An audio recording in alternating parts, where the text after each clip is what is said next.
Добро вечер, вие слушате Радио Канал 103, ова е емисијата Дансе Макабре со своето 563-то издание. А во изминатите години сум правил репортажа од најголемите домашни филмски фестивали на кои сум можел да присуствувам и ден за ден да ви објаснувам што точно сум имал можност да погледнам. Меѓутоа, што се случува надвор од рамките на државата е прашањето кое што треба да се постави во се разбира во рамките на филмската индустрија. Колку сме ние всушност во тек со светот поради таа потреба да се фати чекор со времето. Во изминатата година започнав со серија на епизоди посветена на најголемите филмски фестивали во светот, односно првата беше посветена на еден од 4 гиганти според мене, Канскиот филмски фестивал, а како што тенисоци има своји Grand Slam турнири, така и филмската индустрија има 4 титани, од кои првиот е на почетокот на годината и малтене тој диктира како ќе се одвива всушност независната филмска сцена, со оглед на тоа што им овозможува на малите автори да дојдат до израз, дури и од нашата држава во изминатите години се случувало, да го добијат светскиот примат и внимание. И всушност секогаш бил трендсетер за најпопуларни и највлијателни бранувања кои би се случувале на филмската сцена. Иако немам можност да присуствувам во живо во Јута за време на фестивалот, тоа не значи дека треба да бидеме изземени од случувањата на Санденс, затоа што премиера имаат едни од најзначајните филмови во годината, барем за мене и се надевам и за вас. Затоа денес ќе ви говорам за фестивалот кој што постои 46 години, а на почетокот на емисијата имавме можност да слушнеме музика од еден бенд кој што сите сметавме дека ќе биде закопан во сеќавањата со оглед на тоа што почина неговиот фронтмен 2014-та Wayne Static. Меѓутоа Static X се вратија на сцена со помош на вокалот на Dope, кој што го замени, што би рекле, незаменливиот Wayne. Меѓутоа во рамките на новото студиско издание кое што беше насловено Project Regeneration Volume 2, кое што го наследи Project Regeneration Volume 1, од кое што неколку композиции беа започнети да ги работи Wayne Static и всушност имаше неколку композиции на кои што имаше оставено и гитарски долници и секвенцирање на одредени композиции, меѓутоа дел искористија за првиот албум од 2020 и оваа година се појави неговото продолжение, односно Project Regeneration Volume 2, од кој што имавме можност да слушнеме композиции каде што го има и вокалот на Wayne, меѓутоа каде што го има и вокалот на Zero, односно тоа е никнемот кој што го има вокалот на Dope, односно Edsel Dope, така што од овој албум имавме можност да слушнеме три моќни композиции, Stay Alive, Zombie и Kamikaze, и ќе слушаме уште две кои се наоѓаат на ова одлично industrial new metal остварување, кое што во продолжение ќе слушаме Run for Your Life и една прекрасна композиција која што е всушност обработка, симнување капа на великаните на industrial жанрот, односно Nine Inch Nails, поточно Static X ја обработуваат со вокалот на Wayne Static прекрасната композиција Terrible Lie. Така што во продолжение ги слушаме Static X со нивниот, ако не се лажам, сега веќе 8 студиски албум, со оглед на тоа што јас ги пратам од 1999, откривајќи ги со Wisconsin Dead Trip, еден од најзначајните нивни албуми кои што го имаат, а оваа колаборација помеѓу Zero и Wayne, без разлика на тоа што Wayne не е помеѓу нас, и ова хибридизација на тие две влијанија кои што ги имаат, кое го носи Zero, Dope и тоа што оставнината на Wayne, мислам дека е одлична комбинација која што го врати бендот на светската сцена, каде што и таму му е местото заради тоа што се едни од родоначалниците на модерниот new metal. Така што во продолжение ги слушаме Static X и потоа се враќам во етер да направам преглед на сето тоа што дигна најмногу прашина на ова издание на Sundance, се разбира преку ставовите кои што имав можност да ги проследам од страна на моите колеги и тоа што јас можев да направам како истражување за тоа што можеше да понуди Sundance за оваа година. така што останете вечерва со Дансе Макабре, која е емисија во која 15 сезони се зборува за уметност во борба против лицемерието, додавајста и користолюбието, и тука уметниците се вистински хероја на политичарите, и секој издание е на мала победа против шундот и апатијата. Целта на емисијата е да го доближи пред се квалитетниот филм до секој слушател и да воспостави диалог помеѓу уметноста и реалноста. Вечера имаме закажано полноќен танц со смртта по 563 пат. Јас сум Златко Ѓелевски, а ви останете со трансмисијата на канал 103 до крајот на светот.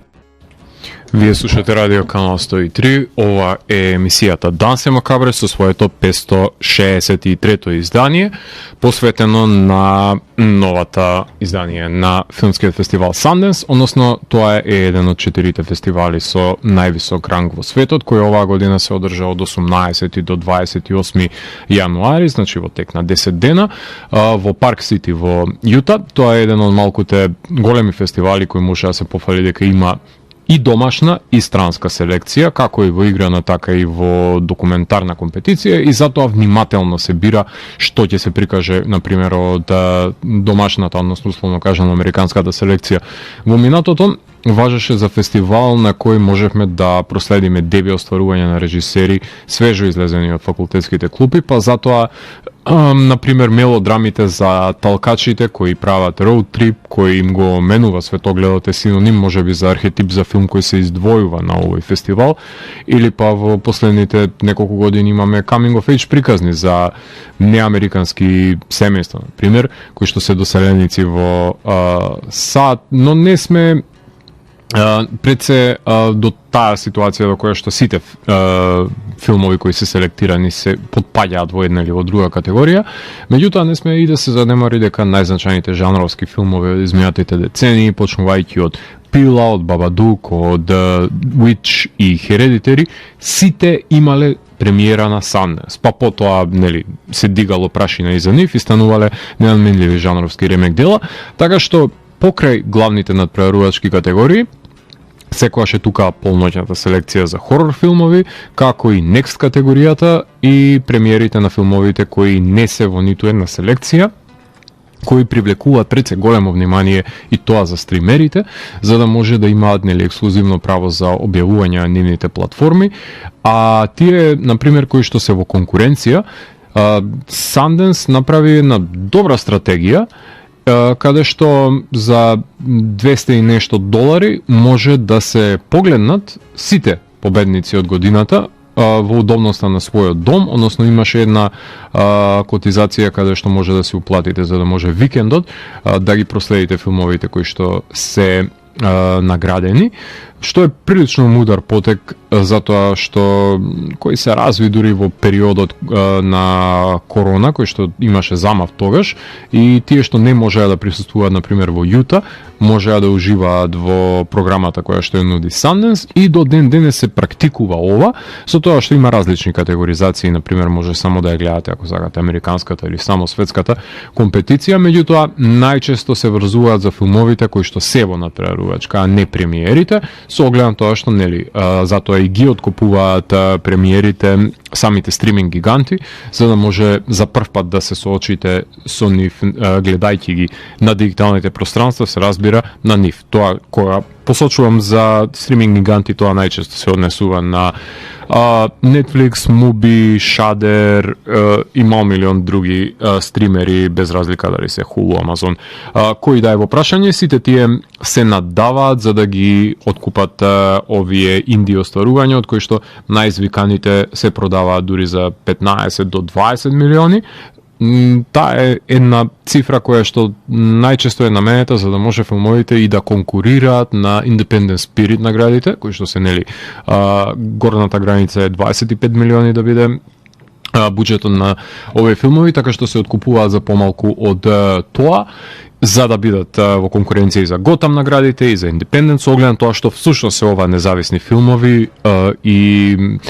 ретко кога се случува некаков феномен како што беше на пример случајот со Past Lives, се извинувам, минатата година, и претходните неколку години какви што беа и Whiplash и мал милион други филмови, Кода, кои биле во конкуренција и во компетиција, кои завршиле и дури за борба за Оскари. Така што Sundance е многу важен фестивал за започнување и за фестивалскиот живот на филмот, меѓутоа и за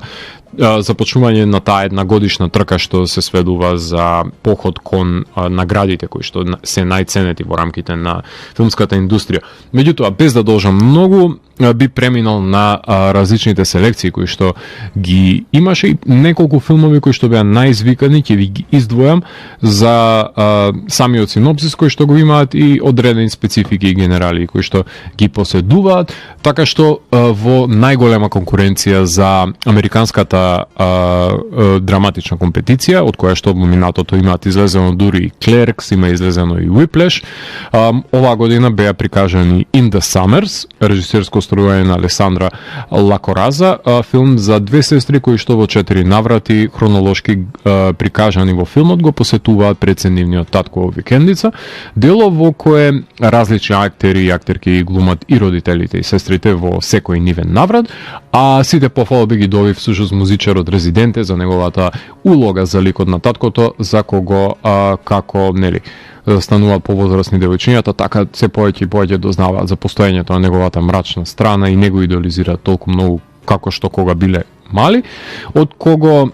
биле изненадени моите колеги критичари од неговиот перформанс. Пред се некои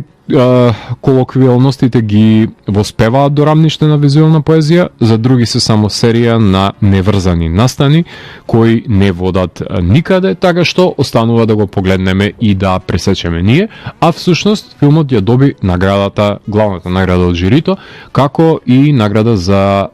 на режисерката за незината режија, која што беше наградена Алесандра, така што сите примати од американската селекција ги доби In the Summers.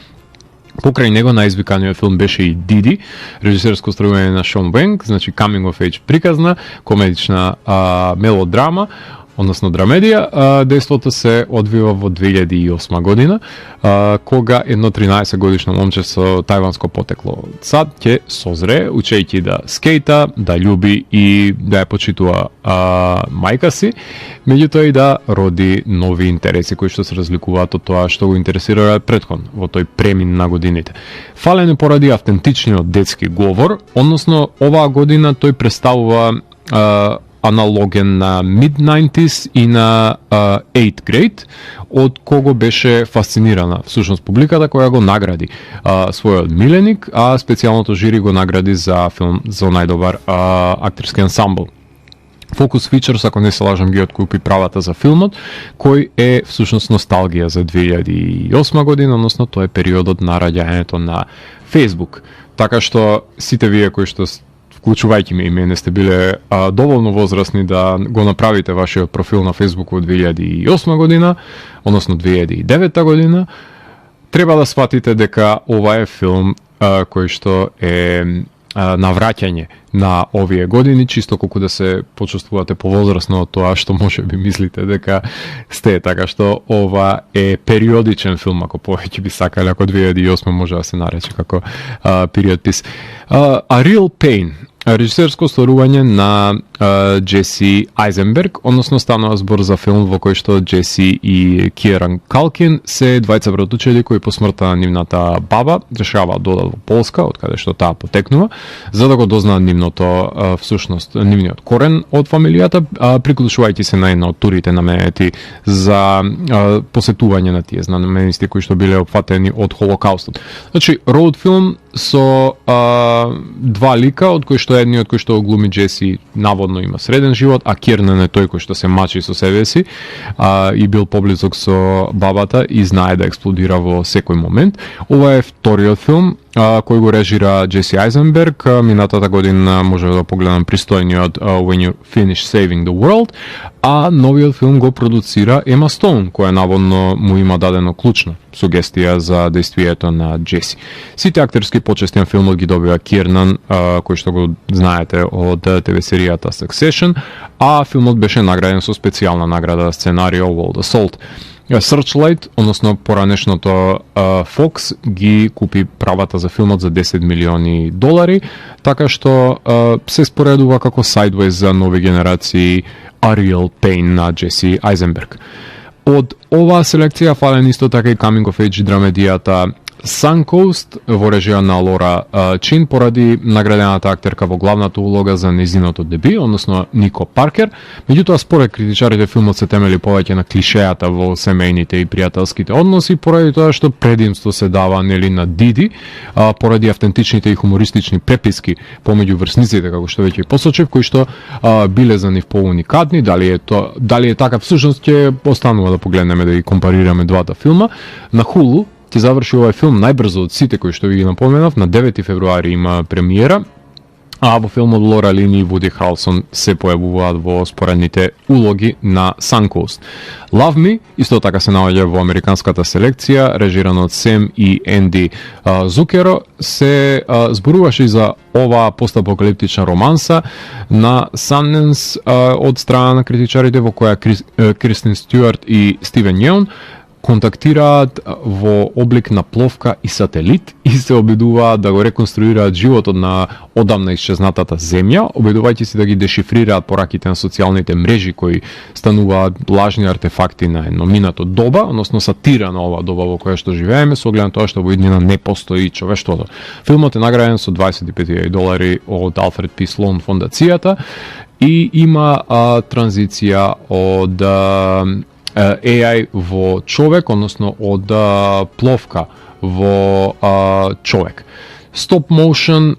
има употреба на актерите како во облик на аватари и мислам дека според тоа што го посочија критичарите далеку е од тоа дека ова е некаков си модерен пандан од Хер. Покрај него во американската селекција, на кратко да и напоменам, Понибој, режиран од Естебан Аранго, каде што има секс работник кој што бега од мафијаши при една лоша сделка која се одвива помеѓу криминалците. Exhibitioning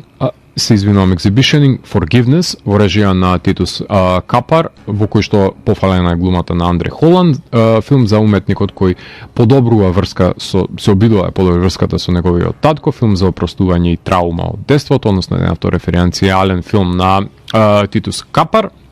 Потоа Between the Temples во режија на Нейтан Силвер, комедија со Джейсон Шварцман за еврејски кантор кој губи верба во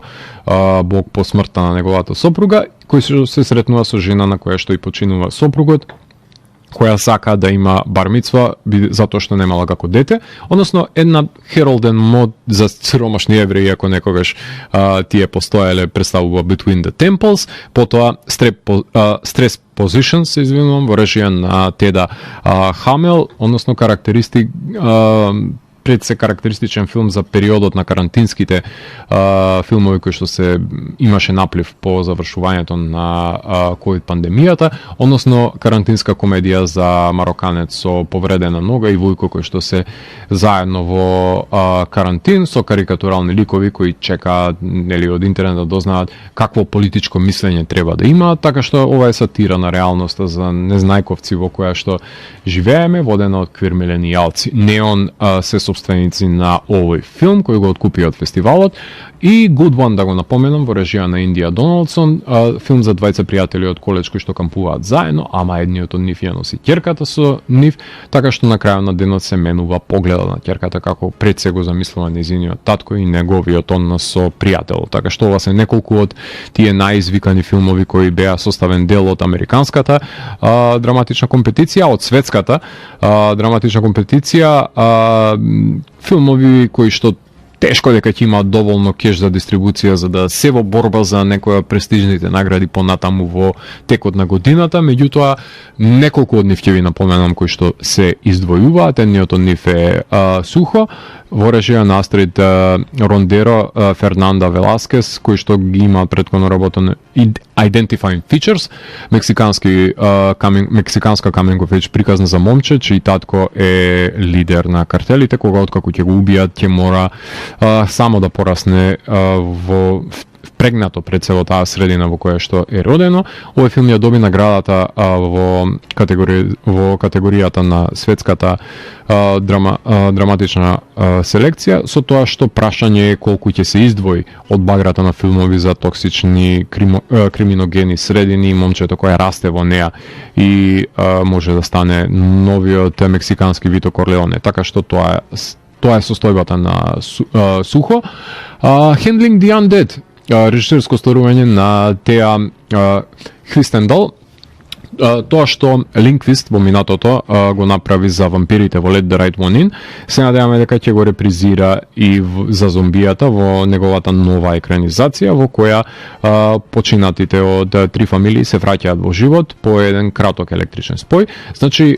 имаме грст ликови, скандинавско студенило, деликатен slow burn пред се, односно нивната грижа, утехата која што ја представуваат за живите не баре се уште и тие се живи и се присутни во нивните животи, едноставно се враќаат во нивните домови. Така што губитокот на саканите и траумите се во преден план на овој филм, а распаднатите тела во заден, кои само се враќаат дома, не се гневни на почетокот, додека не се разгневат. Неон ги откупија правата да го дистрибуираат овај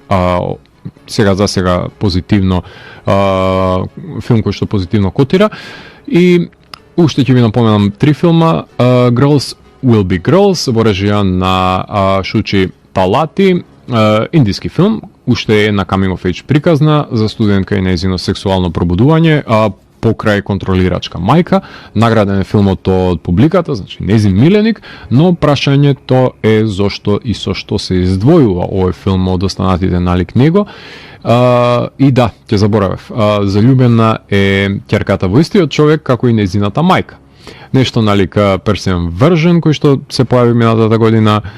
само што се одвива действието во школа за девојки. Вени Види Вичи во режија на Даниел Хуесој, кој што е австријски филм за семејство на богаташи кое не лови животни, туку луѓе во Вени Види Вичи, и Brief History of a Family во режија на Джиан Джелин, кинески филм за полисата да се има едно дете, нели, како извоз на државата станува всушност децата кои што фокусот е ставен како се однесуваат кога ќе пораснат, односно се раѓа омраза помеѓу момци кои што се составен дел од едно семејство и се поставува прашањето кој е добриот всушност во една фамилија. Така што ова е Салтбрн на годината од оваа селекција во која еден брат сака нели да биде индивидуа, а другиот само да биде негова копија во Brief History of a Family. Тука може да направиме една музичка пауза. Именно во продолжение ќе ги слушаме Рюџин, односно станува збор за еден сайт проект кој што е составен дел од порано кој што беше именуван како Guys, односно тоа е метал бенд кој што доаѓа од Хокаидо, односно од Јапонија, така што наводно се водат на хартија како мелодичен дед метал бенд, меѓутоа имаат и фолк елементи, и симфонични елементи, имаат и power metal дури елементи. Едноставно ова е една агресија која што доаѓа од Јапонија и е еден амалгам на најразлични метал правци. Од нив ќе имаме можност да го слушнеме истоимениот албум, од кој што ги извоив композициите Gecko Kucho, Dragonfly Free и Scream of the Dragon, а по него ќе преслушаме и едно EP издание, односно од Јапонија се селиме во Андора, каде што имаме прогресивен death metal бенд кој што го носи насловот како еден од ликовите од грчката митологија, односно Персефона, со тоа што овие господари на подземјето го издадоа нивното ново EP издание кое што гласи Lingua Ignata дел еден кој доаѓа по Метаноја, последниот нивен албум кој што шестиот нивен албум кој што го издадува 2022. Ова е EP издание од кое што ќе имаме можност да слушнеме две композиции, One World и насловната творба Lingua Ignata. Така што ги слушаме во продолжение Ryujin и Персефона. И потоа се враќам во етер да ви говорам за филмовите од преостанатите категории во овогодишното издание на Sundance. Уживајте! Вие слушате Радио Канал 103, ова е емисијата Дансе Макабре со своето 563-то издание, посветено на овогодишното издание на филмскиот фестивал Sundance, еден од фестивалските великани во годината, а со прегледот на тоа што беше најизвикано од фестивалот, доаѓаме до американската документарна компетиција, каде што во изминатите години како победници се издвојува и беа извикани. Помеѓу нив Going to Mars од минатата година, Summer of Soul произлезе од оваа категорија кој што е Оскаровец, потоа Boys State и документарниот филм Time исто така беа составен дел од оваа категорија, а оваа година еден од филмовите кои што се издвои е Skywalkers, A Love Story, режисерско остварување на Джеф Зимбалист и Марија Буконина, овогодишниот Free Solo или Amen Wire ако повеќе сакате, односно документарен филм за двајца љубовници кои се скачуваат на високи згради и позираат со тоа што девојката дури и прави балетски перформанс на самите згради. Посебно тие се обидуваат да ја искачат највисоката зграда во Малезија. Стана збор за екзибиционисти, се извинувам, кои поради потребата од клик повеќе на социјалните мрежи ги загрозуваат нивните животи да се качуваат на крововите на највисоките објекти во светот, што беше доволно интригантно за Netflix да го откупи филмот за овие rooftopers, како што се нарекуваат со назив конкретно луѓето кои што и прават овие екзибиции во документарниот филм Skywalkers, A Love Story. Потоа Porcelain War, исто така филм кој што беше извикан од оваа година од документарната селекција, односно режиран од Брендан Баломо и Слава Леонтиев, филм снимен од страна на неговите субјекти кои што за време на руско-украинската војна, односно неколку украинци остануваат во домовите и се борат против опресијата со помош на уметноста, односно вајаат порцелански украси од мали животни. Филм кој што беше награден од жирито за најдобар документарец за оваа година во американската селекција, кој е расплинет помеѓу разни жаришта, односно многу тенишки кои што се разврзуваат и на политичко рамниште, меѓутоа и на рамниште на уметничката експресија која што имаат овие ваери во Porcelain War. Daughters исто така е еден од најизвиканите филмови во оваа селекција од Анджела Пајтон и Натали Рај, кој што е режиран од нивна страна, награден од страна на публиката, стана миленик на публиката оваа година и пред се награден како омилен филм на целиот фестивал, во кој што ќерки на затвореници учествуваат во танц со нивните родители за да може да се сретнат пред се со нивните татковци зад решетки, односно преку целите на една организација која има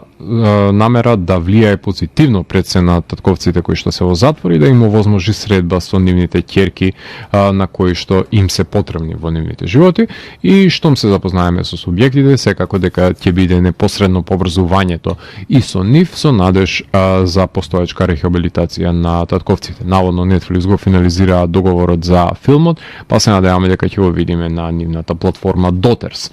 Union во режија на Стивен Майнг и Бред Стори е документарен филм за работници од Амазон кои се организира да направат синдикат. Снимен од 2021 до ден денес, попоетичен е во решенијата кои што ги имал во монтажата според критичарите, односно опис на тоа колку е тешко всушност да се организира индивидуата во заедница против конгломератите, да се одржи моралот во таа борба и колку е тешко да се сними пред се од една страна и мотивационен, меѓутоа и од друга страна депримирачки аспект на филмот и да се најде некаков си баланс во истиот кој што се надеваме дека е воспоставен во филмот Union. И Фрида, да го напоменеме, во режија на Карла Гутиерес, кој што употребува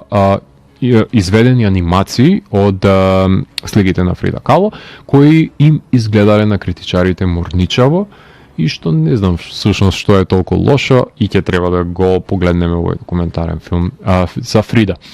Во светската документарна компетиција, каде што изминатите неколку години награди освоија и Медена земја, и Оскаровецов Фли, и All That Breathes, оваа година ги имавме Black Box Diaries во режија на Шиори Ито, јапонски документарец за обвинувањата против еден од пријателите на премиерот на Јапонија за сексуална злоупотреба, кои се претрпени од страна на самата режисерка, која го документира низиниот пат во борбата за излегување на виделина на површина на вистината, во период кога буквално се шири миту движењето во цел свет, а во Јапонија не се во дослух со низините права во документарниот филм Black Box Diaries. Еден од поочекуваните филмови од документарната категорија за мене е Ибелин, во режија на Бенџамин Ре, односно тоа е автор на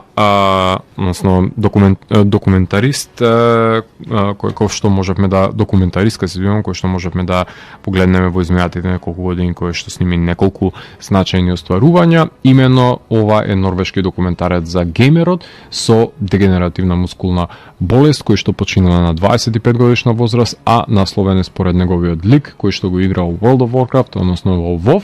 награден за најдобра режија и најдобар светски документарец, кој ќе го погледнеме на Netflix, филм за дигиталната трага која што ја оставаме зад нас, која сведочи за пријателството кога ќе согледаме нели кога ќе не нема. Анимиран е неговиот живот со помош на неговиот лик, односно на аватарот во WoW, како и со помош на интеракциите со останатите играчи за неговите родители да сватат дека нивниот повлечен син всушност имал огромно влијание ширум светот играјќи ја оваа компјутерска игра во филмот Ибелин. Потоа, во оваа категорија ќе ги напоменам уште New Kind of Wilderness во режија на Силје Евенсмо Јакобсен, норвешки документарец која освои наградата во оваа категорија од публиката, ако не се жалам, филм за неуспешното пред се интегрирање во светот по изолацијата, односно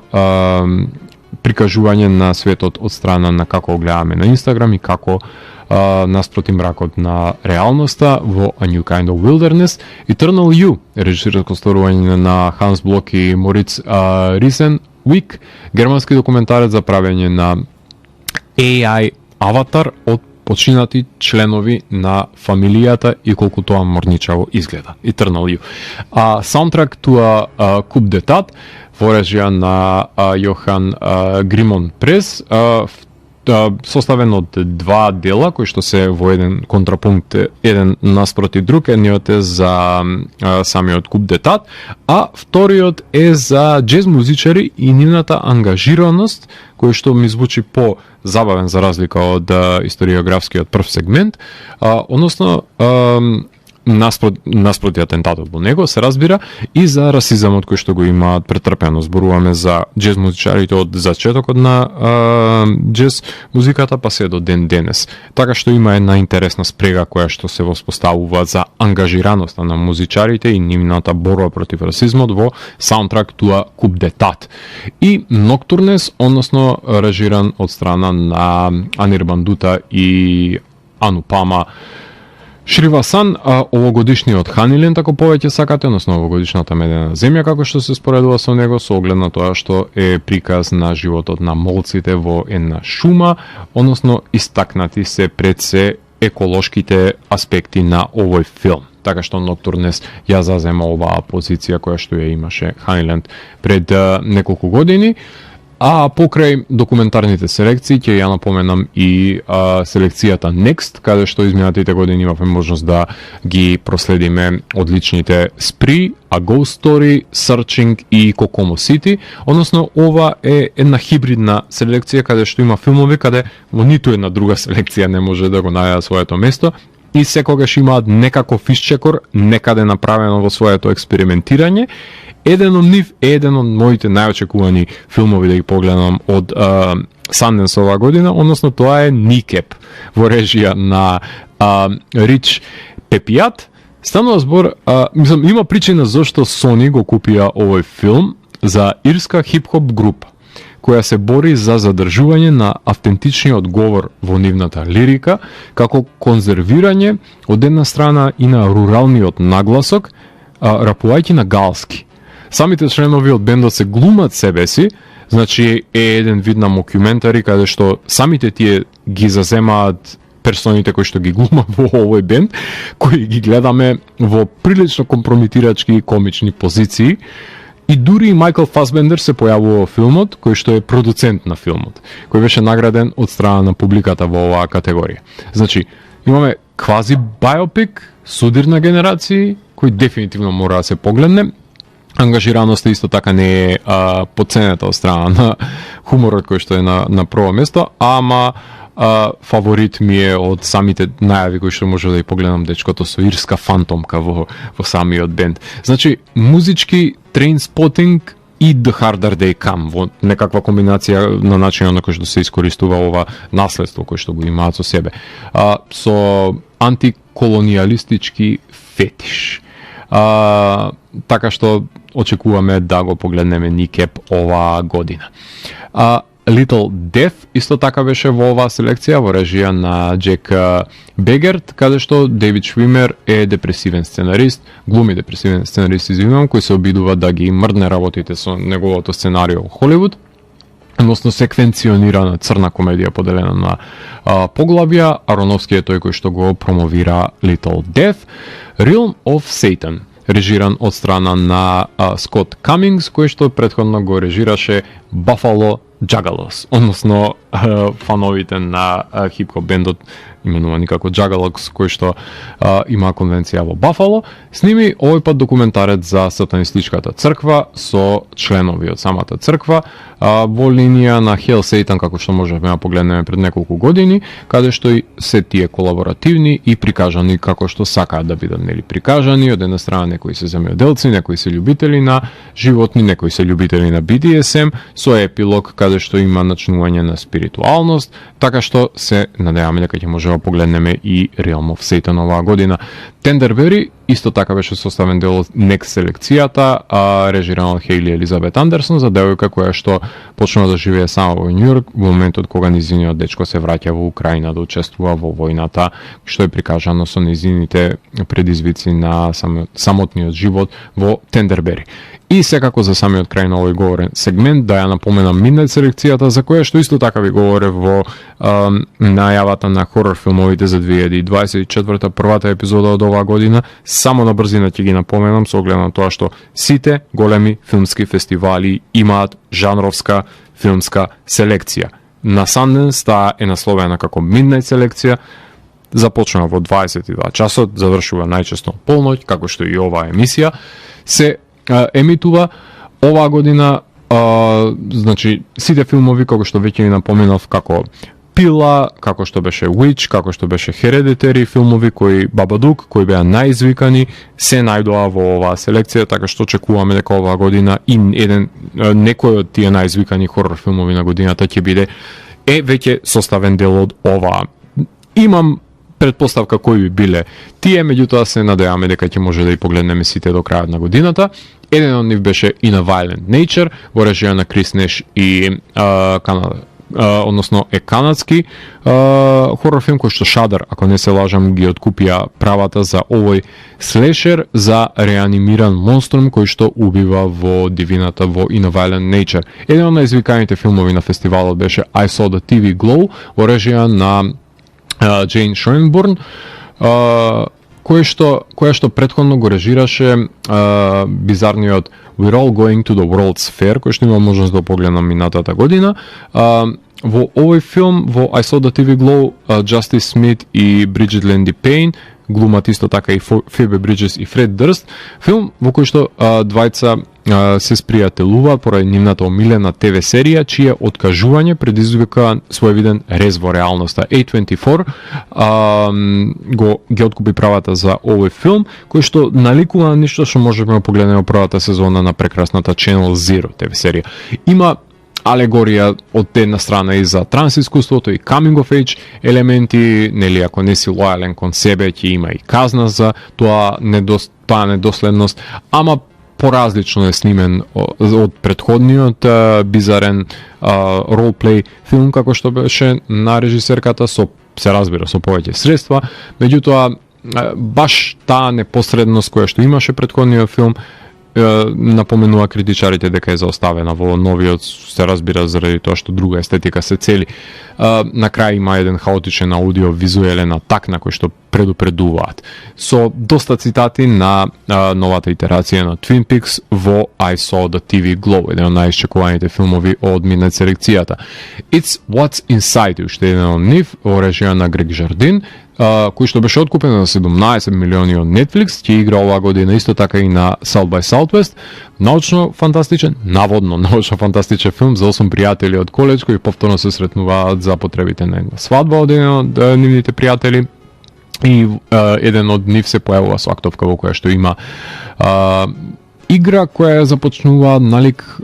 мафија, која што ние знаеме, ама со свој виден ролплей, во која дознаваат многу повеќе за себе. Снимен е филмот тајно за 18 дена,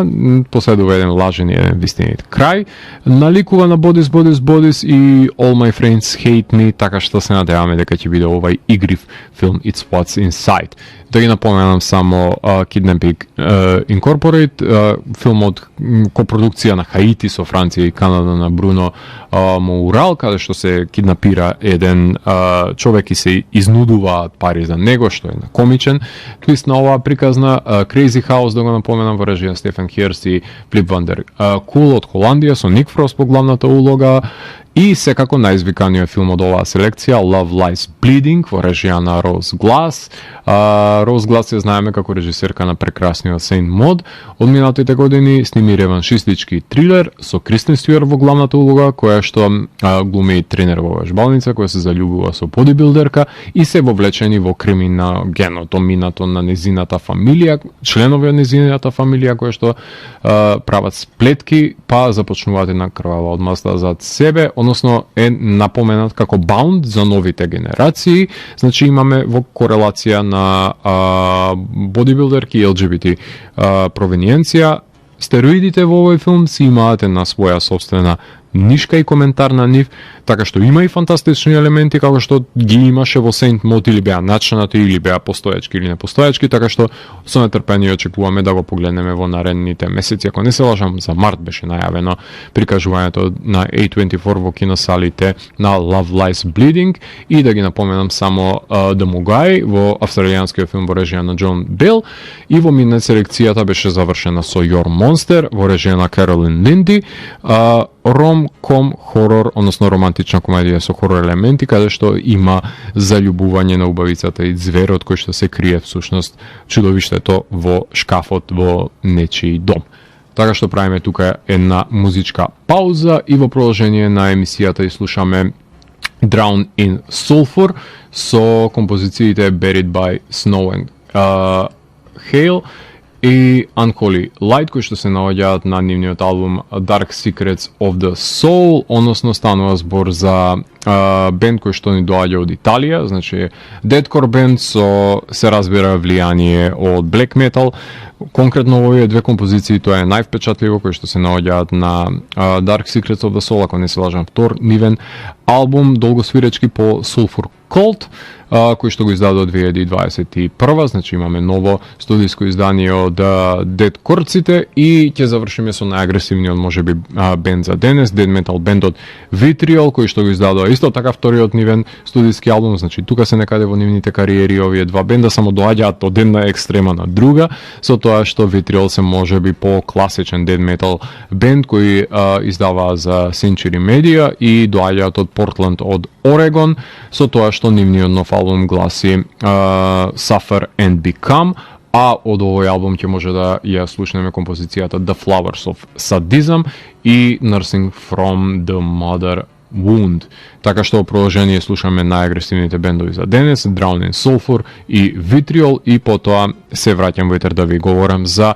премиерите кои што има можност присутните на Sundance да ги погледнат, односно најизвиканите и најпопулистичките филмови кои што беа напоменати на овој фестивал. Уживајте во екстремната музика која следува во Дансе Макабре и за крај ќе ви говорам за преостанатите филмови од Sundance од оваа година. Вие слушате Радио Канал 103, ова е емисијата Дансе Макабре со своето 563-то издание, каде што по експлозивниот, агресивен музички блог ми преостанува да ви ги напоменам премиерите кои се случија оваа година на новото издание на Sundance, еден од најзначајните филмски фестивали во годината, со тоа што премиерите може да започнеме со филмот Телма во режија на Джош Марголин, во кој што Джун Сквиб глуми 93 годишна баба, која е измамена од човек по телефон да ги даде нејзините податоци, па во оваа комедија смогнува сили да го најде зосторникот и да му се одмасти. Препуштена се разбира сама на себе си, Телма ја користи технологијата во нејзина полза за да изведе еден нејзин Mission Impossible во филмот Телма. Именно од премиерите во изминатите неколку години на Sundance излегува сега веќе култниот Past Lives, претходно беше своја премиера, имаше и 500 Days of Summer и Promising Young Women, така што дел од премиерите од оваа година се надеваме дека ќе бидат дури и во трка за Оскарите. Еден од најизвиканите исто така филмови кои има премиера беше My Old Ass во режија на Меган Парк, Coming of Age приказна во која што Обри Плаза ја глуми возрастната итерација, која што Мейзи Стела ја глуми младата, која што додека е на трип на печурки ја предупредува возрастната нејзина итерација да не се залюби во момчето во кое што ќе се залюби. Amazon и MGM го купија филмот за 15 милиони, а Меган е режисерката на The Fallout, еден од филмовите кои што имаше пред неколку години премиера со Джена Ортега, а ова, ако не се лажеме, низиниот втор филм, кој е продуциран дури и од Марго Роби. Така што My Old Ass е еден од најизвиканите coming of age мелодрами, односно драмедија, ако повеќе би сакале. A Different Man е режисерско остварување на Арон Шимберг, кој што се очекува оваа година A24 да го донесе во нашите домови, кои ги купија правата за овој филм со Себастијан Стен, кој прави пластична операција неговиот лик и се фиксира на еден друг човек кој што го глуми во представа идентична на неговото минато. Значи од деформирано лице со операција преминува во лицето кое што го има Стен, но дали ги менува неговите табиети, наметнува прашањето со оглед на тоа што ги има накалемено неговата траума. Неурофиброматоза е во прашање со доза на боди хорор од Кроненберг и од Дейвид Линч. А мене повеќе ми наликува на некаков си пинокиевски филм со оглед на тоа што од деформирано лице се обидува да добие некаков си човечки лик, кој што го глуми Себастијан Стен. A Different Man го очекуваме да A24 оваа година. Will and Harper е режисерско остварување на Джош Гринбаум, документарен филм за дружбата на Уил Фарел и Харпер Стил. Супермен, The Christopher Reeve Story во режија на Иан Бронхоте и Петер Ете Гуи е филм откупен на Discovery на Warner, кој што купија за 15 милиони, што е прилично многу за еден документарен филм, меѓутоа ја опишува пред се животната сага на Кристофер Рив кој што го глуми Спайдермен. Freaky Tales исто така имаше премиера во режија на Ана Боуден, која што со Рајан Флек заедно ги режира Кептен Марвел, блокбастерот, меѓутоа претходно го имаат режирано Шугар и Халф Нелсон, така што имаат и инди остварување, имаат и блокбастер за себе. Во Freaky Tales Педро Паскал глуми во Омнибус, каде што има 4 приказни кои се случуваат на една локација во 1987 година. Lionsgate моментално ги има правата, каде што некоја од приказните опфаќа неонацисти кои што се тепаат со квирпанкери, NBA играч кој што има дербито во овој град, имаме злобен полицаец, имаме хип-хоп артисти, во една од приказната платен убиец глуми Педро Паскал, ако не се лажам, и што уште не сите овие приказни меѓу себе коинцидираат, така што Freaky Tales го очекуваме исто така оваа година да може да погледнеме. Ghostlight е еден од извиканите филмови, кој имаше премиера, Келли О'Саливан, Алекс Томсон, од кој претходно го работеа Сейнт Френсис, го снимаат Ghostlight, една бајковидна Ромео и Јулија приказна. AFC ќе го дистрибуираат овој филм за семејство кои што се актери од реалноста, кои што го носат филмот на нивниот грб, каде што синот во семејството е починат и се соочуваат со друго семејство глумејќи во една театарска представа. Еден од поизвиканите филмови е и Презенс на Стивен Содерберг, негово ново остварување, кој што сними филм за проколната куќа низ перспективата на духот во неа. Значи ќе гледаме низ point of view на духот, во која се вселува едно ново семејство и различни членови од семејството го чувствуваат тоа присуство на духот. Девид Коеб го пишува сценариото, Луси Лу глуми во филмот, Неон го купи за 5 милиони ова дело, семејна мелодрама со надприродни елементи или хорор со духови, ако повеќе сакате. Снимено со DSLR и пред се тоа лимитира што и како се осветлува во домот, додека се зумира со леќата на секаде низ него за да се добие таа фокализација од прво лице. Поблизок е можеби до Unsane од пред неколку години што Содерберг го имаше и се надеваме дека ќе погледнеме Презенс оваа година. Sasquatch Sunset. Дейвид Зелнер и Нейтан Зелнер го реализираат овој филм во кој што Джеси Айзенберг и Райли Кију под мейкап и облека од Бигфут ќе ги погледнеме како глумат под ова крзно во овој одлепен филм на Зелнер. Ќе игра или на Берлинале ова година, ќе го дистрибуираат Бликер Стрит и да се надеваме дека ќе има дигитален дистрибутер, со оглед на тоа што Бликер ги дистрибуираат во киносалите, во спротивно сме најавали нема да може да го погледнеме. Филмот е за семејство на Бигфут и се одвива во нивниот го прикажува нивниот секојдневен живот, како ова семејство на наводно постоечки Бигфут живее во Sasquatch Sunset. The Outrun, во режија на Нора Финкшит, е со Сърши Ронан во главна улога, глуми алкоголичарка која по рехабилитацијата се враќа во родното место по 10 години, уште еден баш типизиран санденсовски филм е The Outrun. Потоа Winner, во режија на Сузана Фогел, е филм за реалити винер, односно жената свиркач, која што објавува податоци за интерферирањето на русите во изборот на председател за САД во 2016 година, за кој што претходно беше направен филмот Реалити, меѓутоа во кој што глумеше Синдин Суини, тука ќе го глуми ликот на Winner Емилија Джонс. Потоа да го напоменеме уште Girl State дека имаше премиера, Аманда Бейнс, и Джеси Мос снимија документарен филм. Тоа се авторите на Boy State од пред неколку години, каде што филм за кампови во кој што се симулираат избори од страна на млади кои што глумат идни политичари, меѓутоа ова е женска верзија која што се одвива паралелно со Boy State во Мисури. И дали Конгресот е начин да се реши проблемот за правото на телото, го разработува овој филм. Девојки гледаат разлики со Boy State, заради тоа што ги тематизира проблематики кои не ги тематизира Boy State. Исто како и момците имаме конзервативни и прогресивни во филмот, ама доста е популистички според критичарите. Оваа итерација се симулира нели држава, ама не се дава поглед во животот на девојките и нивните светогледи, така што има многу интервенции наместо да се обсервира,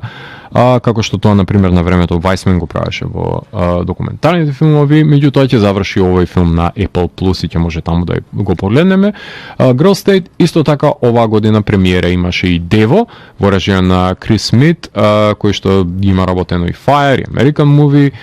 и нема простор да се работи против бендо, значи ова е посветен документарен филм за култниот бенд Дево, кога тие нели се составен дел од екипата на продуценти, така што тие го имаат последниот збор и нели ги опфаќа падовите и подемите во нивната кариера од радикализацијата на почетокот и професионализацијата, односно со станување на мејнстрим артист. Покрај Дево, во премиери ова година имаше и Power, во режија на Джеймс Форд, документарен филм за полициската бруталност, Talking Head, документарен филм, работен по буквално од читанка, ама ништо повеќе од клишејата. Критичарите посочуваат дека е генерички, нема душа како што тоа имаше Strong Island, например, пред неколку години. Меѓутоа, доколку сакате да погледнете како се однесуваат насилните полицајци во САД, тогаш ќе го погледнете Power. Во категоризацијата Spotlight, односно тоа се филмови кои што имале премиера во други фестивали и се прикажуваат на Sundance, може да се погледа Hitman на Ричард Линклетер, уште еден филм кој што Линклетер има премиера се прикажува на Sundance, за платен убиец кој што глуми Глен Пауел, кој всушност е undercover полицаец кој сака да ги уапси тие што го најмуваат да убива. Имаше премиера на Венеција минатата година, ќе го гледаме на Netflix. И How to Have Sex, кој што имаше премиера на Кан, Coming of Age приказната во режија на Моли Менинг Уокер, исто така беше прикажана на Sundance, за кој што подготвувам детална рецензија во мојата емисија Видеологија. Специјални прикажувања има War Game, односно уште еден филм кој што го режира Джеси Мос, заедно со Тони Гербер, односно авторот на Girl State и Boy State, односно филм за тоа како би реагирал претседателот на САД, уште еден симулиран филм, кој што е организиран од страна на невладина организација доколку САД е под напад. Односно комбинација помеѓу D&D кампања и реалити шоу, налик Boy State се разбира и Girl State, односно што ако војници би се завртиле против власта. Така што има елементи и на white supremacy во армијата, односно симулација на воен чин во држава. Така што критичарите посочија дека не е јасно објаснето кој е исходот на овој експеримент, меѓутоа еден од тие интригантни потфати како се симулира држава во War Game. И секако еден од најзвиканите сегменти е тој New Frontier сегментот, каде што се прави исчекор во рамки на филмскиот медиум, односно во минатото тоа беа VR филмови, оваа година се појави Being the Digital Griot од режија на Rashid Newsom за филм за AI робот и Ино во режија на Гери Хюсбит, односно за музичарот Брайан Ино, кој што се е снимен документарен филм каде што програмата која се користи става секвенции и ги мести на секоја проекција различно. Односно, нема авторот контрола врз тоа како се секвенционирани тие делови од неговиот живот и дело, меѓутоа е нелинеарен, скока во монтажа и самата програма ги бира начинот на кој што ќе бидат структурирани. Така што секое погледнување на филмот е во различна структура, што е некако вид на игра која што, експеримент кој може би во иднина ќе биде плодотворен за самите режисери. Исто така на Sundance ова година имаше епизодни сегменти, односно беа прикажани по 1 до 2 или 3 епизоди од серии ТВ серии кои што имаа своја премиера. Од играните серии беа прикажана We, во режија на Зинга Стюарт. По една епизода беше приказана и од Ла Месиас на Хавиер Калво и Хавиер Амброси од Шпанија, и секако американската ТВ серија Пенелопе, својата пилот епизода на Мел Еслин и Марк Дупласи имаше својата премиера. Се извинувам, документарните ТВ серии премиера имаше Better Angels, The Gospel According to Tammy Faye, односно првите две епизоди на Дейна Адам Шапиро, потоа Ken Conan Body, се извинувам, versus Everybody, првите две епизоди на Дебра Греник, Lola, The Story of Lollapalooza, првите две епизоди на Майкл Джон Уорен, односно одржувањето најверојатно на фестивалот Lollapalooza, и God Save Texas, 3 епизоди кои што ги работеа Ричард Линклетер, Илјана Соса и Алекс Стейплтон, работени за HBO, односно ќе може да и погледнеме на HBO, каде што Линклетер се врати во неговото родно градче, каде што има израснато и правеше интервјуа со ликови кои посведочувале на екзекуциите со оглед на тоа што во неговото градче од Тексас се тие дозволени и секако The Synanon Fix во режија на Рори Кенеди, односно продуцирана од страна на Рори Кенеди, по една епизода беше прикажана и од оваа серија. Имаше 40 годишно овековечување на премиерите кои што се одбивале, односно на ретроспективно прикажување на The Babadook, Dig, Goldfish, Mississippi Masala, Napoleon Dynamite, Pariah, The Times of Harvey Milk и Three Seasons беа прикажани оваа година на Sundance, ревијално се разбира, и секако има кратка играна и документарна форма од САД и од остатокот на светот, како што исто така беа поделени во разните секции. За жал оваа година немавме представник од Македонија во селекциите. Се надеваме дека во наредната година ќе успее некој македонски филм да се протне на ова престижна предселекција на еден од најзначајните филмски фестивали во годината. За крајот на емисијата ќе слушнеме една американска супергрупа, односно слушаме Big Cynic Nowhere. Ќе слушнеме композициите The Way Down и Surf Western, кои што се наоѓаат на нивното ново студиско издание The Way Down. Станува збор за стонер рок калифорнијска супергрупа со од дезерт рок провениенцијата, со психоделични влијанија, со оглед на тоа што е составена од членови кои што доаѓаат и претходно имаат свирено и во Кајас, неколку членови кои што имаат настапувано со овој бенд, меѓутоа е предводен од Гери Арс, од култниот бенд Yawning Man, односно Yawning Man ги знаете по претпоставувам нивниот албум кој што го носи насловот Macedonian Line. И покрај Гери Арс во бендот членува моментално и Боб Балч, кој што е исто така гитарист на култниот бенд Fu Manchu. Така што ова е супер група која се сочинуваат и членови на Монто генератори, најразлични бендови од таа пустинска сцена, односно дезерт рок сцената во САД, го издадува нивниот трет студиски албум за најзначајните стонер рок издавачки Heavy Psych, односно ќе слушаме тие две композиции кои што ги напоменав од The Way Down, така што споро ќе ја затвориме ќе го затвориме пред се ова издание на Дансе Макабре со препознатливиот пустински звук на оваа сега веќе култна музичка атракција која што ни доаѓа од Калифорнија. Јас сум Златко Ѓелевски, го затворам 563-тиот гримуар на Дансе Макабре и го враќам на полицата кај останатите изданија кои кријат тајните на универзумот. До наредното издание на Дансе Макабре гледајте филмови кои живот значат. Чао!